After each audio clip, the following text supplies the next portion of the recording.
Le plateau des 12 coups de midi a connu de nombreux moments mémorables. Mais une histoire en particulier a particulièrement marqué les esprits. Celle de Paul Elkarat, l'un des plus grands candidats de l'histoire du jeu, et de sa mère Sophie. En dépit de l'immense fierté qu'elle ressentait pour son fils, Sophie avait des inquiétudes profondes avant son apparition sur le plateau de Jean-Luc Reichmann. Pourquoi ? Elle redoutait un dérapage, un moment gênant ou incontrôlé. Une situation qui a suscité de nombreuses spéculations et qui mérite d'être racontée. Entre émotions fortes et tensions de l'instant. Découvrez ce qui se cache derrière cette peur maternelle et plongez dans les coulisses de l'aventure exceptionnelle de Paul. Vous serez étonné par ce qui s'est réellement passé dans les coulisses de cette incroyable ascension.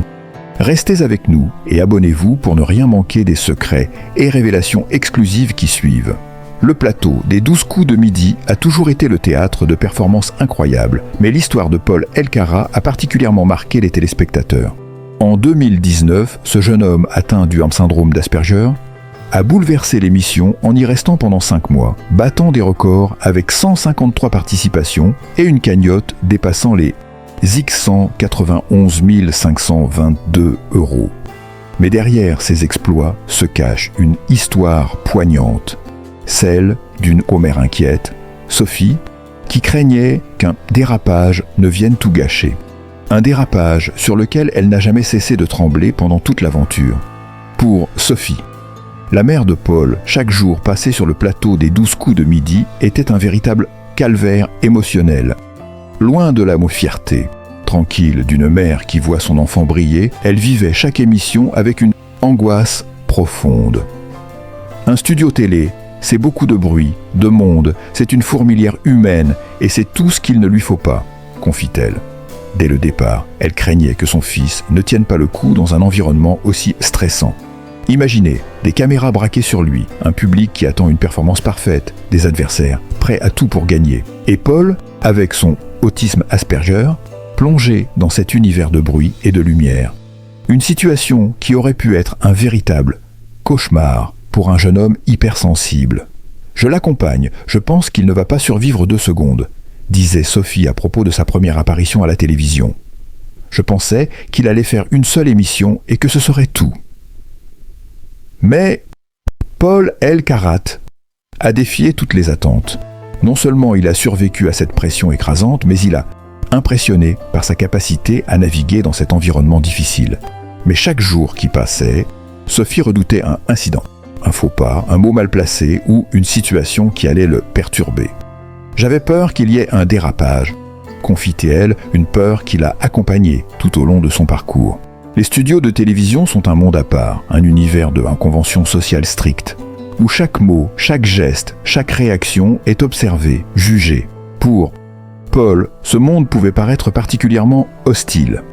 Sophie savait que son fils pouvait se retrouver bloqué par des éléments extérieurs, des choses qui échappaient à son contrôle.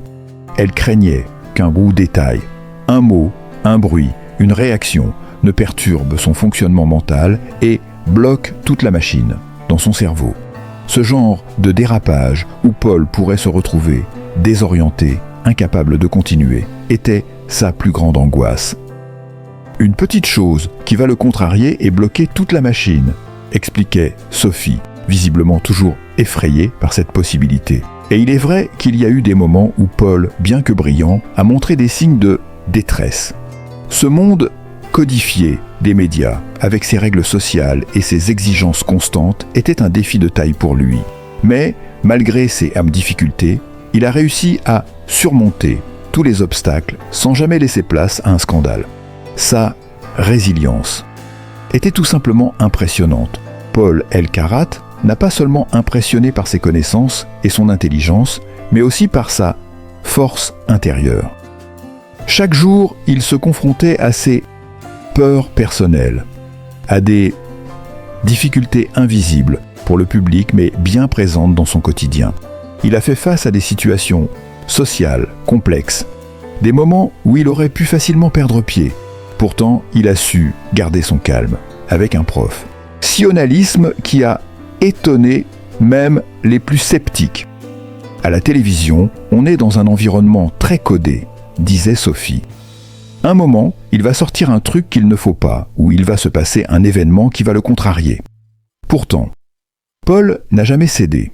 Il a poursuivi son aventure sans faillir, devenant ainsi l'un des candidats les plus mémorables de l'histoire des 12 coups de midi. Ce parcours exceptionnel n'a pas échappé à Jean-Luc Reichmann, l'animateur du programme. Jean-Luc a été profondément touché, par l'histoire de Paul et sa piloprésence. Sur le plateau a fait de lui un symbole de courage et d'inspiration.